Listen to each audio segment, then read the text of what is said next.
Convido você a abrir a sua Bíblia em 3 João. Se você for do final da Bíblia, você volta aí Apocalipse, Judas, e você vai chegar na 3ª carta do apóstolo João. Uma carta curta, apenas 15 versículos.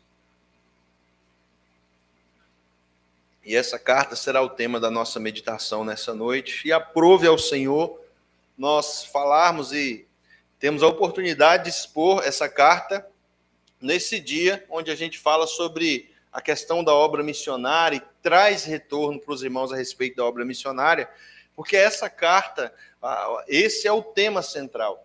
Esse é o tema da qual o apóstolo João vai enviar essa igreja, essa amada igreja, justamente para que eles possam permanecer firmes naquilo que eles têm feito em relação à obra missionária e para consertar, exortar algumas coisas que estavam fora daquilo que Deus nos orienta como palavra do Senhor. Então, vamos ler o texto, logo após nós estaremos orando. Nos diz assim a palavra do nosso Deus em 3 João. O presbítero ao amado Gaio, a quem eu amo na verdade. Amado, acima de tudo, faço votos por tua prosperidade e saúde, assim como é próspero a sua alma. Pois fiquei sobremodo alegre pela vinda de irmãos e pelo seu testemunho da tua verdade, como tu andas na verdade. Não tenho maior alegria do que esta, de ouvir que os meus filhos andam na verdade. Amado, procedes fielmente naquilo que praticas para com os irmãos, e isso fazes mesmo quando são estrangeiros, os quais, perante a igreja, deram testemunho do teu amor.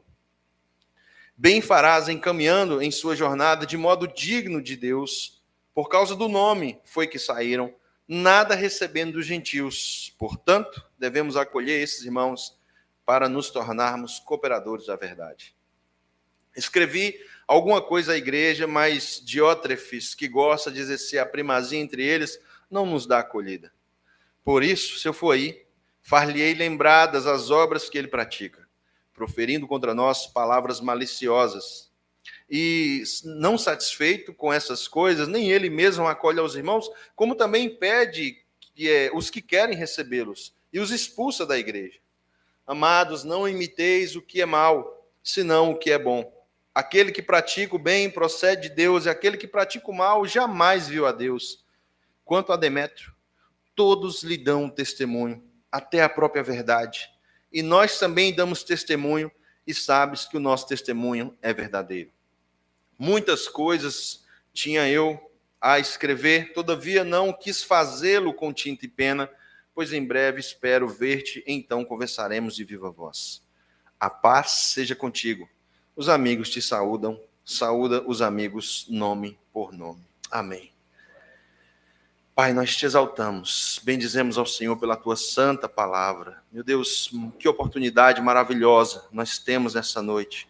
E como é bom poder contemplar, com aquilo que nós já lemos aqui, de servos do Senhor que foram iluminados, homens cheios do teu Espírito, que trabalharam ali para que a verdade do Evangelho fosse anunciada. Nós bendizemos ao teu santo nome, meu Deus.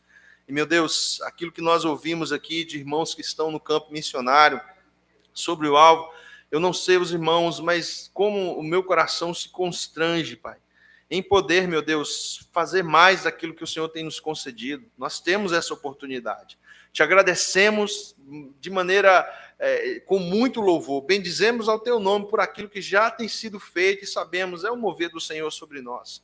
Nós pedimos ao Senhor, continue movendo em nossos corações. Continue nos movendo para que o teu evangelho possa ser anunciado, para que a verdade da qual João disse que ama aqueles irmãos na verdade possa ser propagada, para que aquelas pessoas cujo coração tem um grande problema sério, que é o pecado, possam encontrar somente a tua palavra, o teu evangelho, para que eles possam ser sarados para a glória do teu santo nome. Colocamos nossas vidas diante do Senhor nessa noite. Se conosco, Pai. É a nossa oração, em nome de Jesus oramos. Amém e amém. Meus amados irmãos, nessa noite nós vamos encerrar as cartas joaninas aí, né, essa exposição em João. Você que nos visita pela primeira vez, nós temos como prática falar de maneira expositiva as cartas, já falamos em 1 João, Semana passada, 2 João, e hoje 3 João. E olha que coisa boa. Você lê um livro da Bíblia hoje no domingo, né? E domingo passado leu também.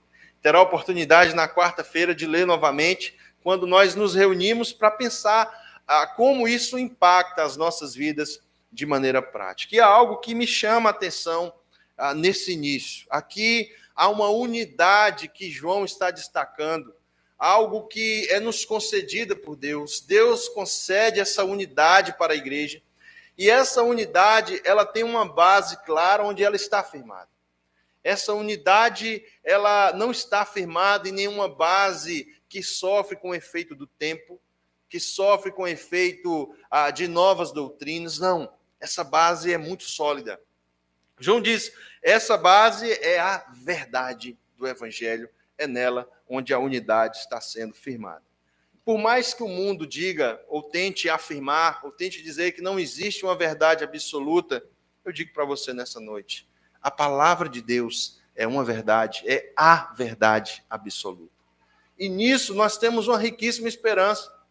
É nela que nós estamos unidos. Se você observar o primeiro texto, o verso 1, e o que foi dito na semana passada, o pastor Patrick citando essa verdade da qual João vai falar nessa carta 6 vezes, ele vai citar sobre essa verdade, nós conseguimos demonstrar essa unidade e amar irmãos que nós nunca vimos por conta de estarmos firmados nessa verdade. Por exemplo, alguns dos missionários que foram citados aqui, a igreja com o tempo tem desenvolvido um amor por esses irmãos sem nunca terem visto. Quem aqui já viu o pastor José Pedro? Ele já veio aqui. Esses aí foram os irmãos bem no início da igreja, né? Por um bom tempo.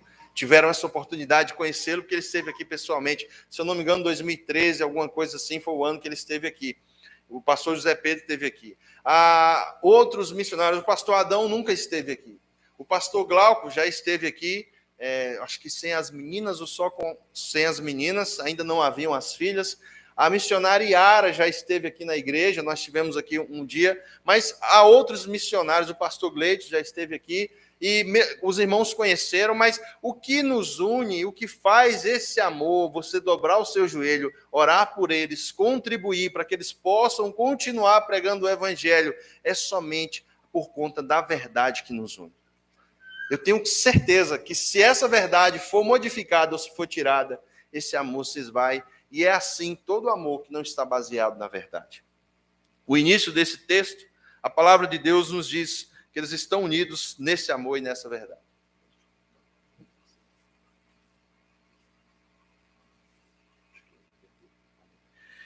A única forma deles estarem totalmente unidos é nessa verdade que os une. E você pode acompanhar comigo o verso 1.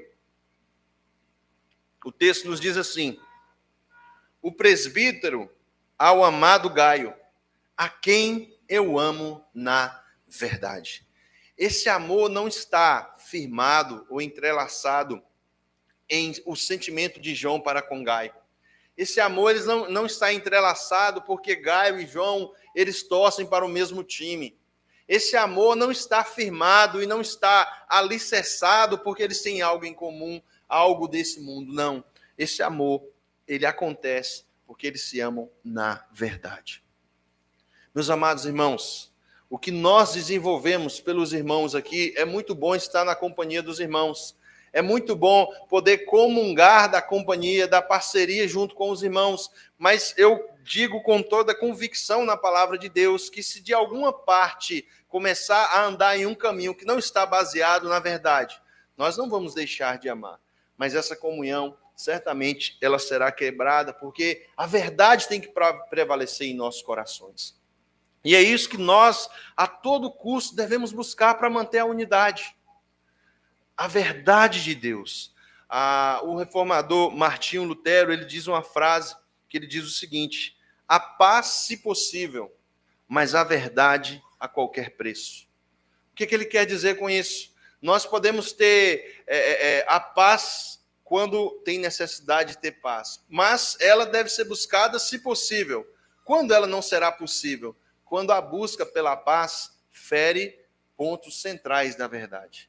Se por conta da verdade eu vou passar por dificuldades, eu fico com a verdade e deixo a paz de lá. Essa paz que o mundo tenta oferecer, não a paz que nós recebemos do nosso Senhor. Então, preste atenção nisso. A paz, se possível, mas a verdade a qualquer preço. E é essa união, é nessa unidade que esses irmãos estão unidos. E, meus amados irmãos, é nessa unidade, da forma que nós fomos chamados por Deus, que nós vamos contribuir com a obra missionária, que nós vamos pregar o Evangelho, que nós vamos anunciar Cristo às nações que ainda não conhecem o Senhor. É nesse amor que nós vamos pregar aqueles que estão próximos a nós, parentes, colegas de trabalho. E quantas vezes nós temos oportunidade de dizer isso?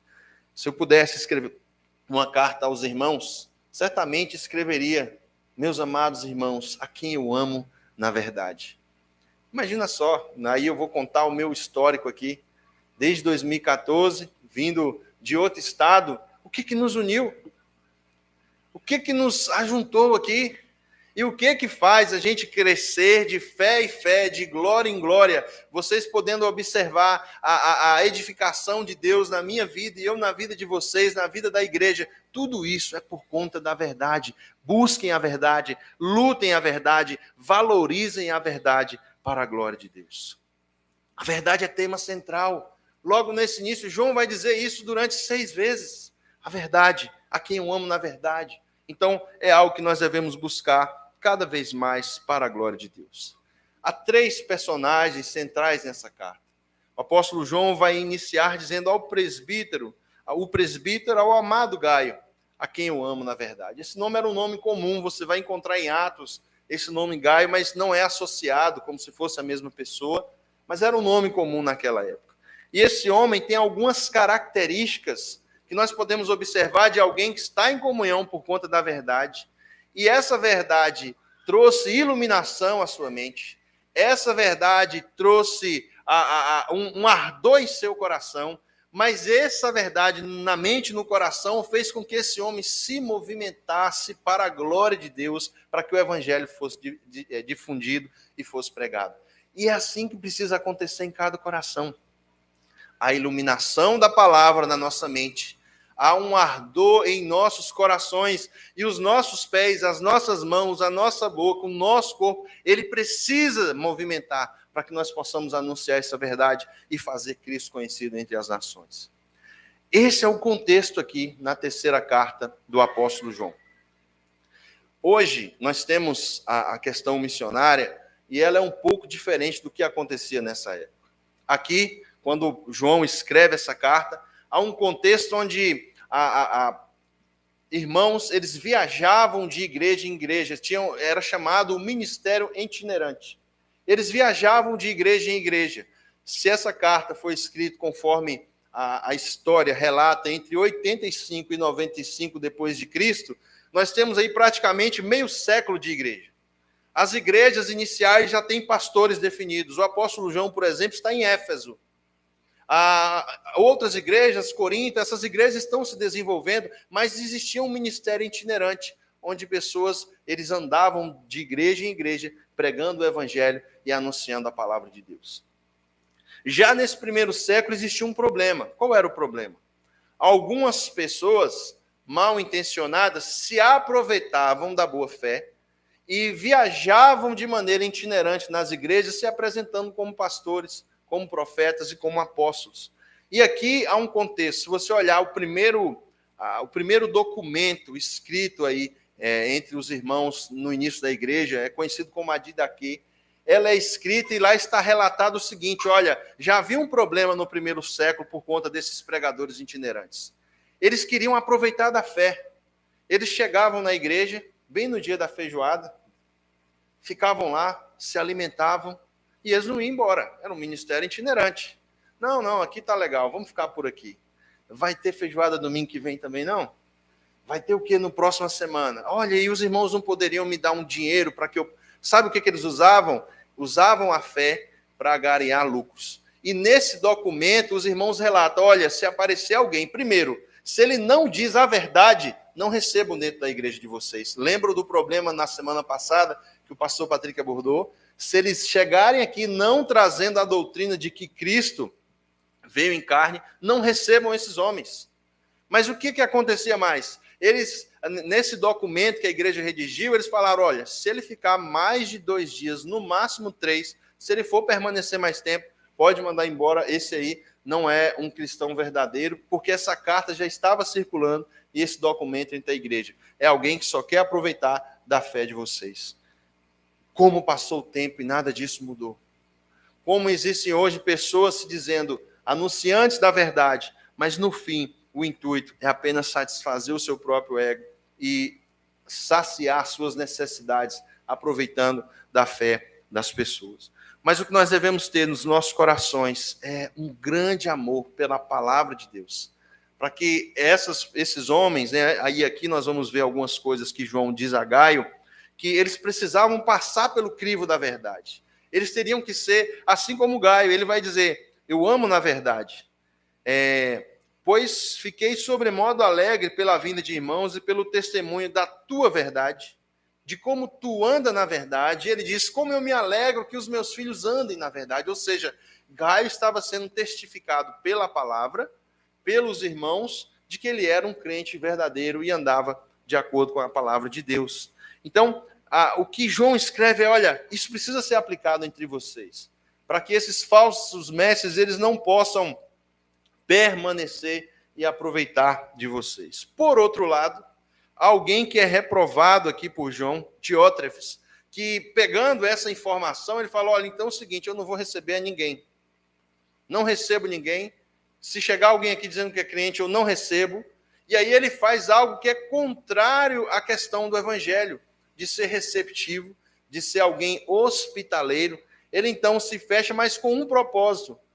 Esse propósito dele, o texto vai dizer, olha, ele pensa em si mesmo. Ele quer exercer a primazia entre os irmãos. Então, ele talvez com zelo, vamos dizer assim, ele estava fazendo algo que era contrário à palavra de Deus. Mas o próprio João testifica, olha, ele não está andando na verdade. Então, essas informações estão claras para nós aqui. Primeiro, nós, a igreja do Senhor, ela está unida na verdade. E dentro dessa união, é importante demais destacar que João testifica a respeito da salvação na vida de Gaio. Olha comigo o verso de número 2. Amado, acima de tudo, faço votos por tua prosperidade e saúde, assim como é próspera a tua alma. Meus irmãos, glória a Deus. Você sabe dizer o que João está falando de Gaio? O que é prosperidade de alma? Se a gente falar uma prosperidade física, talvez fica mais fácil de definir. O que é prosperidade de alma? E essa prosperidade que é verificada, eu vou falar mais sobre isso no próximo ponto. Mas primeiro, João está testificando a respeito da salvação na vida de Gaio. Quando ele diz, a tua alma é próspera, João está levando eu e você a pensar lá no Calvário. Lá na cruz. Aqui, ó. Nós podemos dizer que a alma de uma pessoa é próspera quando nós falamos, ela é bondosa. Isso é uma boa qualidade. Porque eu confesso que, pensando em uma alma próspera, eu vou entender que é alguém que tem amor, alegria, paz, benignidade, bondade, domínio, fidelidade, mansidão, tudo que é fruto do Espírito no coração. Aquela alma, ela exerce isso, isso pode ser verificado. Mas há algo mais que nós podemos entender, e isso que eu disse é o fruto do Espírito. E eu creio pela fé que todo cristão nascido de novo, ele tem uma alma próspera. Alguns são mais ricos, outros menos ricos. Talvez os menos ricos estão crescendo nessa alma próspera. E ela vai, o ideal e o mais fantástico do Evangelho é entender o seguinte: no dia do Senhor, todas as nossas almas estarão na estatura de varão perfeito. Louvado seja Deus por isso. Bendito seja o Senhor por essa maravilhosa graça. E quando o texto diz, a sua alma é próspera, que a tua saúde, aqui talvez Gaio tinha algum problema de saúde, algo nesse sentido, nós não podemos afirmar, mas João está dizendo que a tua saúde física seja próspera, assim como a tua alma é. O que é uma alma próspera? Você consegue meditar nisso e consegue pensar lá no Calvário? Meus irmãos, eu pedi a ajuda da minha universitária lá em casa, né? Quando você quer falar o contrário, parecido é sinônimo. Ao contrário é antônimo, né? O que é um antônimo de alma próspera? É alma miserável. É uma alma na miséria. Qual a dificuldade aqui para a gente poder entender e contemplar a obra de Cristo lá no Calvário, quando nós ouvimos falar essa expressão alma próspera? A sua alma é próspera. Eu queria compartilhar com você um texto para que a gente possa entender isso. E esse texto está lá em 2 aos Coríntios, no capítulo de número 8, no versículo de número 9. Por que essa alma é próspera? E assim é a alma do cristão, daquele que nasceu de novo. O texto de 2 aos Coríntios, o apóstolo Paulo, num contexto muito parecido com o que João está trabalhando. Paulo está falando aqui de contribuição missionária, de oferta missionária, daquilo que os irmãos em Corinto se propuseram a fazer em relação à obra missionária.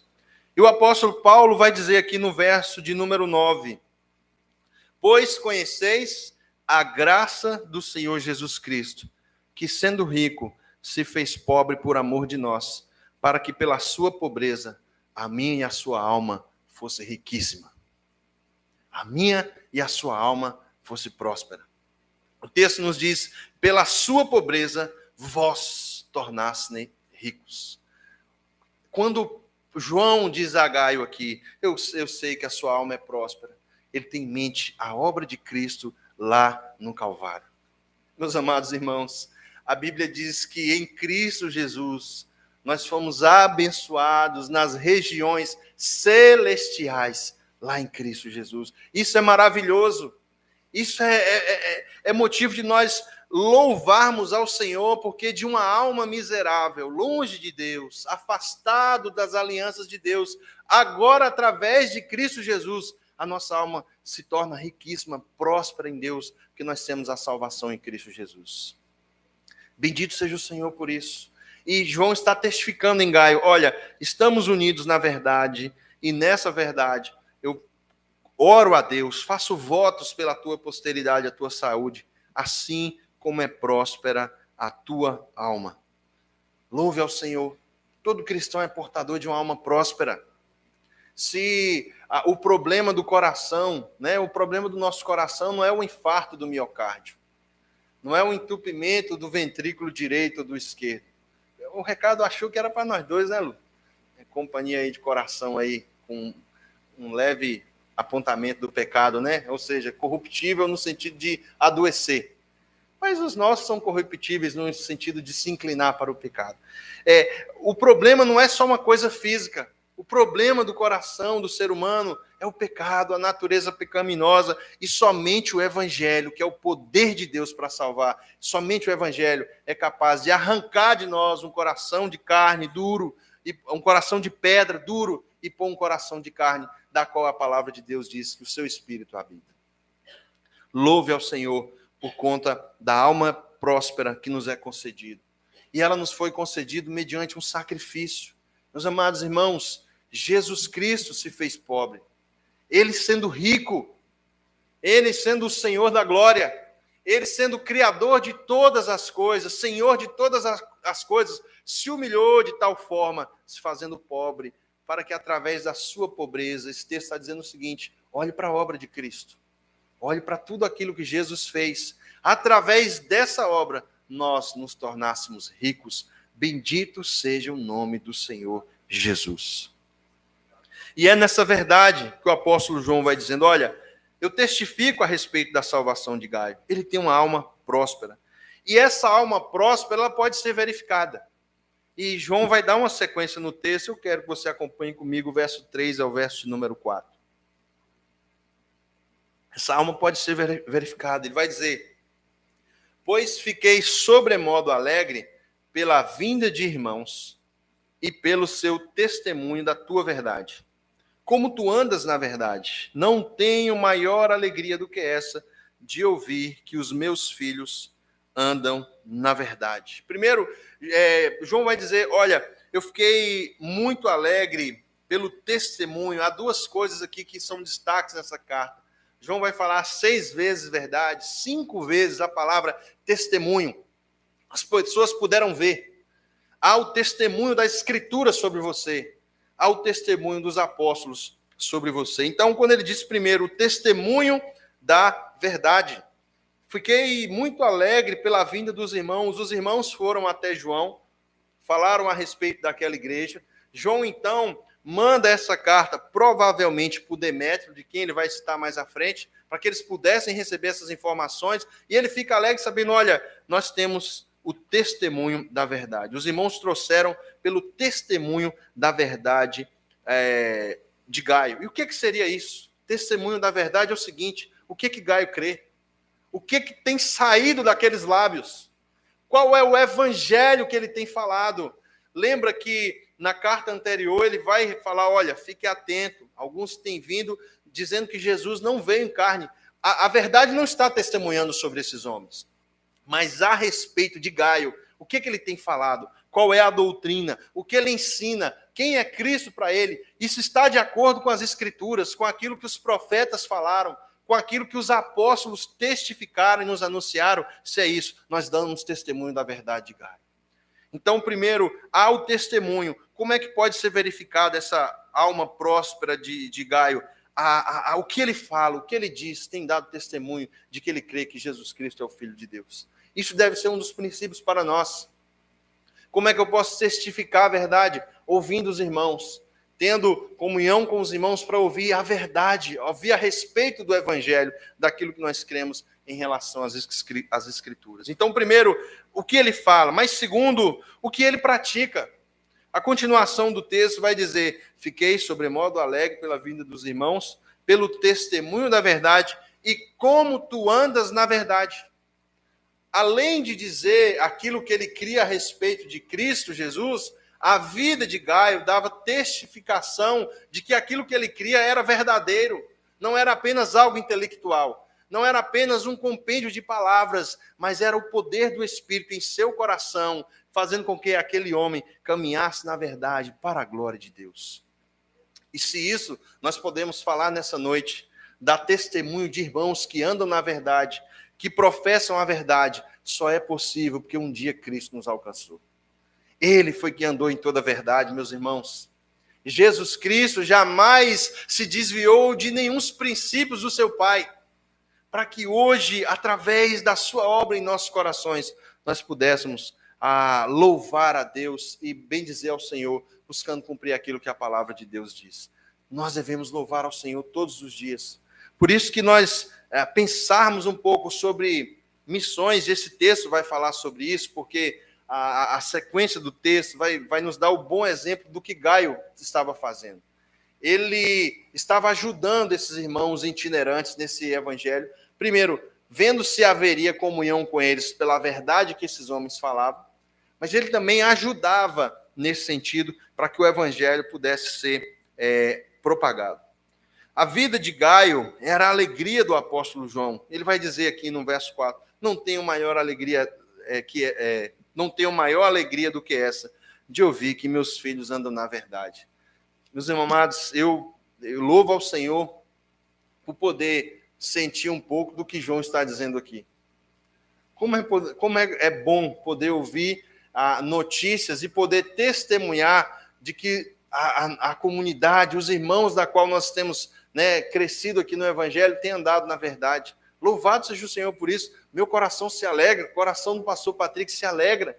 E você, como irmão, também deve se alegrar quando você vê o seu irmão andando na verdade, buscando crescer na verdade, lutando para essa verdade ser propagada cada vez mais, buscando a paz se possível, mas a verdade a qualquer preço.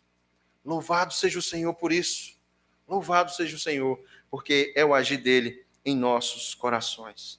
Mas o que Gaio fazia, que nos dá algumas ideias aqui sobre um coração que está pulsando por Deus, uma mente que foi iluminada pela verdade, e agora esse coração e essa mente e esse corpo agora voltado para essa adoração, está servindo ao Senhor e à igreja.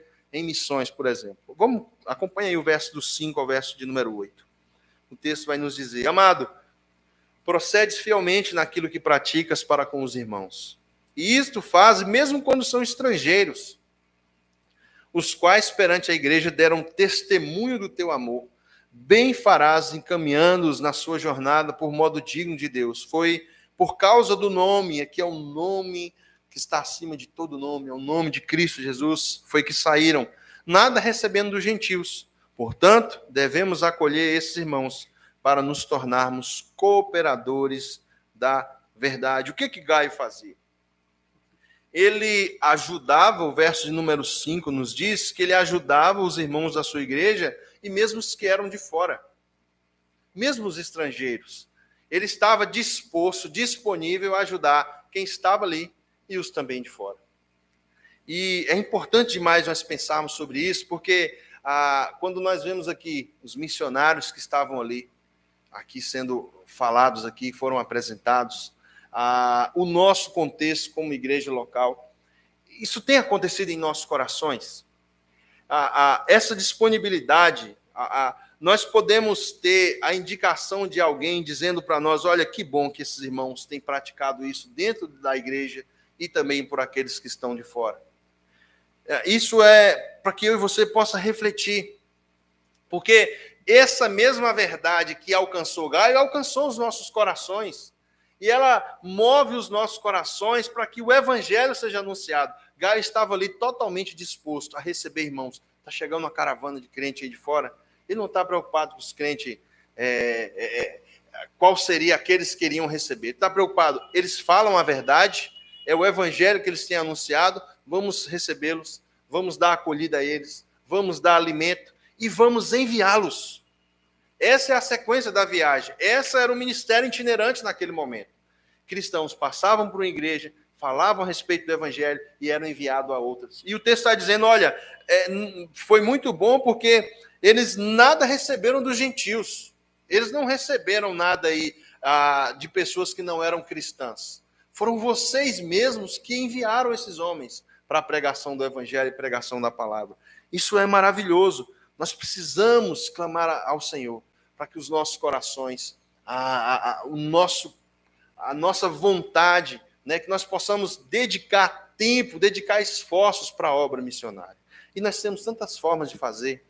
Hoje, dificilmente acontece isso de chegar aqui um ministério itinerante. Já não é mais essa realidade.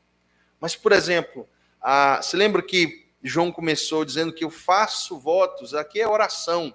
Ele orava por Gaio. Temos dedicado tempo em orar? Temos dedicado tempo em oração pelos missionários, pelos irmãos, pela igreja de um modo comum? Eu disse aos irmãos que um pouco me constrange quando nós vemos aqui, por exemplo, o nosso alvo missionário, nós sabemos, é milagre do Senhor. É milagre de Deus tudo que tem sido feito. Mas, irmãos, nós ainda fazemos pouco. Não só na questão do valor, mas em vários outros detalhes. Você quer ver, por exemplo, se você pegar aqui para o nosso alvo, falta R$3.500. Se a gente dividir por famílias da igreja, dá menos de 150 por mês. Eu tenho certeza, eu não vou dizer a maioria, mas a grande maioria paga muito mais que isso de juros por mês para os bancos. Um cartão que atrasou, um financiamento que foi feito, nada disso é ilícito. Nada disso é ilícito. Mas eu estou trazendo essa informação, uma vez eu trouxe outras informações aqui, né? Não tenho nada contra o pet, tem um cachorrinho, um peixinho, uma tartaruga, um tigre, um animal, não tem nada contra isso. Mas às vezes é gasto mais com o pet no mês do que com a obra missionária. Às vezes é investido mais no pet, no salão, para o cachorrinho, para o gatinho, para o periquitinho, para o papagaizinho, ficar todo bonitinho do que a obra missionária. Uma vez eu fiz uma tabela e trouxe aos irmãos, alguns irmãos lembram, se a gente contribui, um exemplo, R$300, eu vou dizer para os irmãos, é uma grande oferta se comparar à média. Eu estou falando uma oferta anual. O Netflix por mês custa mais do que isso. Eu estou dizendo que você não pode ter o Netflix? Não, mas nós precisamos orar ao Senhor, para que o nosso coração possa ser cada mês voltado para a glória do nome do Senhor Jesus, para que tudo isso possa ser feito para a glória do Senhor e para que o nome do Senhor Jesus seja anunciado às nações. Essas coisas que muitas vezes nós perdemos olhando o nosso contexto e olhando para as nossas vidas. Por isso que eu disse no início, que quando a gente observa isso, isso nos constrange. Isso nos constrange. Mas precisa nos constranger para que nós possamos cada vez mais fazer isso para a glória do nome do Senhor. Tendo a consciência do seguinte, por exemplo, o verso de número 6. Gaio participava da obra missionária. Olha o verso de número 6. Os quais, perante a igreja, deram testemunho do teu amor. Bem farás encaminhando em sua jornada por modo digno de Deus. Cada um de nós, em qualquer contribuição, em qualquer coisa que faça, nós temos que ter em mente algo. Se estamos fazendo isso, é por conta da graça do Senhor que nos alcançou. Eu queria voltar lá em 2 Coríntios, no capítulo de número 8. E, se possível, os irmãos possam acompanhar comigo. 2 Coríntios, há um contexto onde o apóstolo Paulo, se a sua Bíblia tem aquele título em cima, você vai ver aí falando as ofertas a igrejas na Macedônia.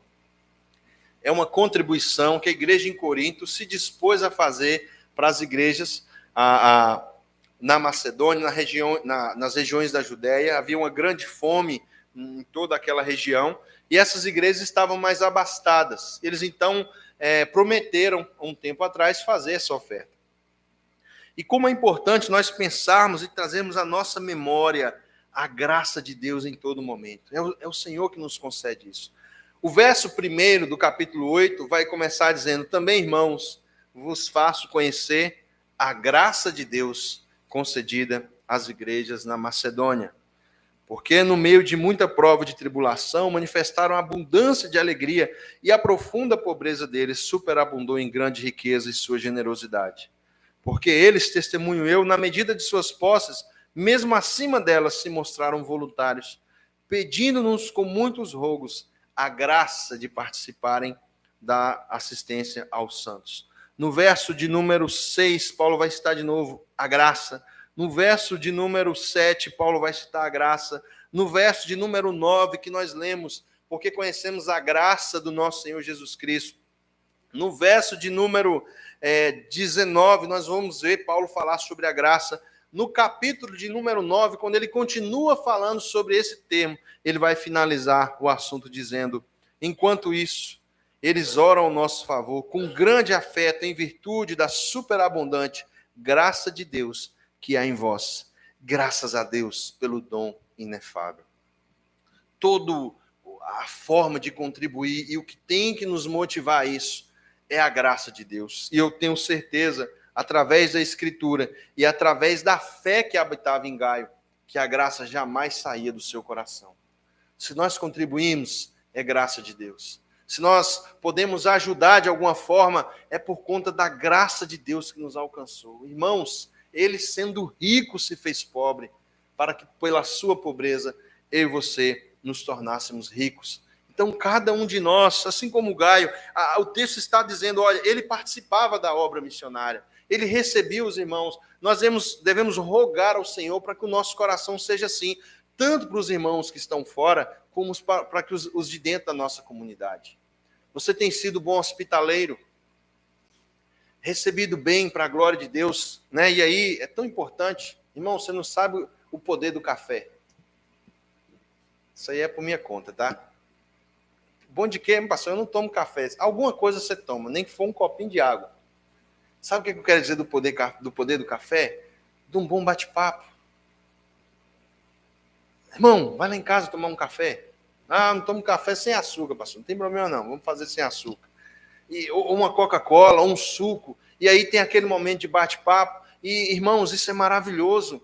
A gente pode orar junto. Eu vou dizer uma coisa para você. Você está perdendo. Você está perdendo em chamar os irmãos lá. Você está perdendo em ser um bom hospitaleiro. Porque como é que nós vamos fazer isso? Para a glória de Deus, olhando a graça do Senhor sobre nós, que foi nos concedida. E assim nós vamos crescendo para a glória de Deus. Então, abre o teu coração para que cada vez mais a palavra de Deus habite ricamente em seu coração e que você seja um instrumento para a glória de Deus. Você está deixando de ser edificado, está deixando de edificar. Pastor, mas eu chego tarde do trabalho. Bem-vindo ao clube. Mas eu fico cansado. Bem-vindo ao clube. Mas eu estou com sono. Bem-vindo ao clube. Nós também estamos. Há uma correria grande, eu sei, meus irmãos, não é fácil. Não é fácil. Mas o Senhor nos chama para que, mediante esse amor, o texto vai dizer que Gaio tinha isso, com grande amor. Eles deram testemunho do seu amor. Havia um amor grandioso no coração de Gaio para fazer isso para a glória de Deus. E ele era um cooperador da verdade. Verso 7, verso 8 nos diz: pois por causa do nome santo de Jesus, foi que saíram, nada recebendo dos gentios. Portanto, devemos acolher esses irmãos para nos tornarmos cooperadores da verdade. Cada um de nós, cada cristão, é um cooperador da verdade. Nós podemos cooperar para que o evangelho seja anunciado, orando, contribuindo, indo, anunciando onde você está inserido. Amanhã, segunda-feira, amanhã ainda é 31, né? Amanhã ainda não é mês que vem. Terça-feira já é mês que vem. Mas amanhã, nessa segunda-feira, você vai encontrar um descrente. Amanhã, você vai encontrar alguém que pode ser alvo da graça de Deus. Dessa mesma graça que alcançou Gaio. Dessa mesma graça que foi ao caminho de Damasco, que resgatou o apóstolo Paulo. Dessa mesma graça que eu não sei quando foi o dia para você, mas que um dia te chamou. Alguém que pode ser alvo dessa graça, e você pode ser um instrumento de Deus para que o evangelho seja anunciado. Fale a respeito de Cristo. Pregue a respeito de Cristo Jesus. Seja um instrumento nas mãos de Deus. Então, ele era cooperador da verdade, mas se por um lado havia isso, João começa agora a fazer algumas instruções para alguém que estava lá nessa igreja, mas não estava sendo cooperador da verdade. E há alguns pontos que nós podemos observar aqui. Por um lado, existem aqueles que estavam atrapalhando, né, o andamento ali da obra de Deus, e o motivo é um só: eles pensavam em si mesmos. Verso de 9 em diante nos diz: escrevi alguma coisa à igreja, mas Diótrefes, que gosta de exercer a primazia entre eles. Eu sou o primeiro aqui. O que chegou aí? Passa para cá. Deixa eu ver aí. É comigo aí que resolve essas coisas. É o que está dizendo nesse sentido. Não nos dá acolhida. Eu vou dizer, não dá acolhida ao que João escreveu. Você sabe o que é isso? A Bíblia para ele não importa. João era a voz de Deus como apóstolo. Esses aqui são aqueles que não dão acolhida à palavra de Deus. Não, a palavra de Deus, mas fazem coisas, ou dizem coisas, ou praticam coisas num culto, por exemplo, que são contrárias às Escrituras. Então, eles não dão acolhida à palavra de Deus. E o texto continua. Por isso, se eu for aí, far-lhe-eis lembradas as obras que ele pratica, proferindo contra nós palavras maliciosas. Meus amados irmãos, palavras maliciosas não procedem de alguém com a alma próspera. Palavras maliciosas não procedem de alguém de lábios que foram alcançados pelo Evangelho. Palavras maliciosas fluem de uma alma miserável que ainda está em pecado, que só o poder do Evangelho para alcançá-lo. E aqui nós podemos observar, primeiro, eles rejeitam a verdade. Há esse tipo de problema. Hoje existem algumas situações ou pessoas aqui nesse inteirinho, igual estava nessa igreja, que rejeitam a palavra de Deus. Como assim? A verdade não é a verdade, é apenas uma meia-verdade. Aquilo que a Escritura vai dizer que vai ofender é deixado de lado.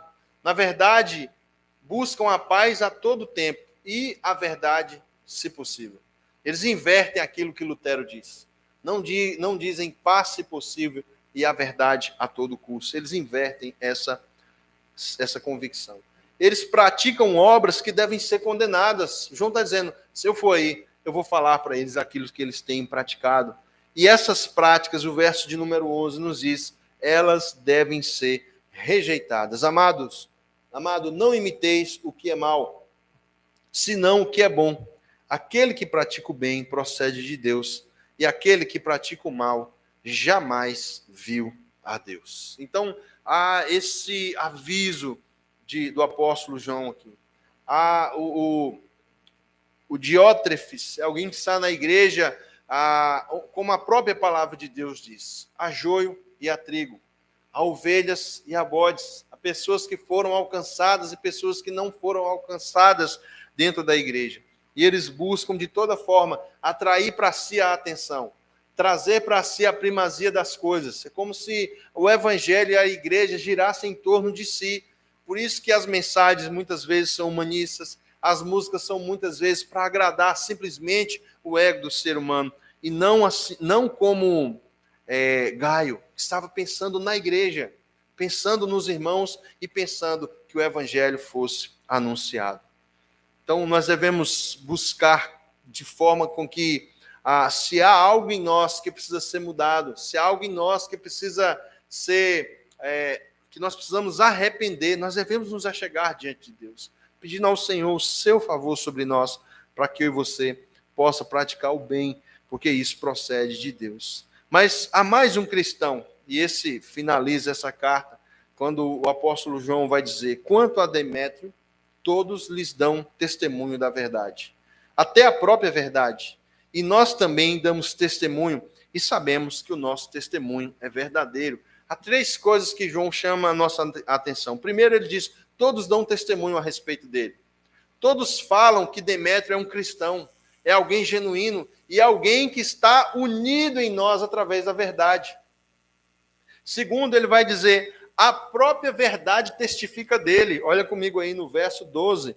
Quanto a Demétrio, todos lhe dão testemunho, até a própria verdade. Ou seja, a verdade, a palavra, quando é passada na vida de Demétrio, entende? Esse homem é um homem aprovado em Deus. Há arrependimento no coração desse homem. E a minha pergunta nessa noite, para mim e para você: nós temos hoje essa condição de alguém dizer o seguinte: olha, esse homem é um homem, essa mulher é uma mulher que todos dão testemunho a respeito dela. Esse homem, essa mulher é alguém que a própria verdade. Nós, e aqui João colocando como nós, os líderes da igreja, o apóstolo João, nós damos testemunho, e esse testemunho é verdadeiro, de que ele anda na verdade. Então, o que eu quero chamar a atenção para os irmãos nessa noite é que nós devemos cada vez mais olhar para o nosso Senhor Jesus, buscar ser parecido com Ele, buscar ser parecido com Cristo. Meus amados irmãos, quando nós vemos essa afirmação da Escritura, de que nós seremos transformados à imagem de Jesus, há tanta coisa em mim que precisa mudar, há tanta coisa em mim que precisa crescer, e pela graça de Deus, Ele nos concede essa unidade aqui. Você já viu alguma coisa que precisa mudar? Pastor, pela verdade, precisa mudar isso aí, pastor. Compra a pipoqueira sem óleo aí, né? Vamos nessa palavra aí. Mas, pastor, isso precisa ser alterado. Meu irmão, isso é pecado, nós precisamos mudar para a glória de Deus. Isso é benesse do Senhor sobre nós e na vida da igreja. Então, valorize isso para a glória do nosso Senhor Jesus. A própria Escritura dava testemunho a respeito de Demétrio. E para concluir, João vai dizer: muitas outras coisas tinha de escrever, todavia não quis fazê-lo com tinta e pena, pois em breve espero ver-te, então conversaremos de viva voz. Eu queria destacar isso na ideia da comunhão. Tem coisas que é pessoalmente, é na viva voz. Hoje, na tecnologia, nos aproximou e nos distanciou. Eu gosto de poder usar o WhatsApp, mandar uma mensagem rapidinho ali, né? A gente tem essa facilidade, mas tem coisas que é importante demais nós tratarmos no tete-a-tete, no viva voz, edificarmos juntos para a glória de Deus. E aqui nós podemos pensar, meus amados irmãos, Jesus não mandou um representante. Eu quando vejo esse texto, eu consigo pensar em Cristo e na sua obra. Não foi uma carta ou o dedo de Deus escrito ali que a obra havia sido feita. Foi o próprio Cristo se encarnando. Foi o próprio Senhor vindo até nós, fazendo a sua obra, o seu trabalho, para que nós pudéssemos desfrutar dessa riquíssima comunhão. Louve ao Senhor Jesus por isso. E João finaliza dizendo: a paz seja contigo, os amigos te saúdam, saúda os amigos nome por nome. Ele finaliza com uma palavra que não é como o mundo dá. Não é a paz como o mundo dá. E essa paz, ela excede em nós por conta da verdade, por meio da verdade e dentro da comunhão dos santos. Quando nós falamos, graça e paz, meu irmão, a paz do Senhor, meu irmão. Meus amados, isso soa tão maravilhoso para nós. Você tem que ir lá, ó, lá no Calvário. A paz que nós recebemos, que não é igual a que o mundo dá, é a paz que a Bíblia diz que excede todo o entendimento. Lá em Filipenses, no capítulo 4, no verso de número 7, o apóstolo Paulo vai dizer: e a paz de Deus, que excede todo entendimento, guardará a vossa mente e coração em Cristo Jesus. Que nós possamos cada vez mais glorificar a Deus pela sua obra, a Cristo Jesus por um dia ter nos alcançado, e por essa verdade que nós podemos cada vez mais lutar para batalhar por ela, para que ela possa cada vez mais ser anunciada para a glória de Deus.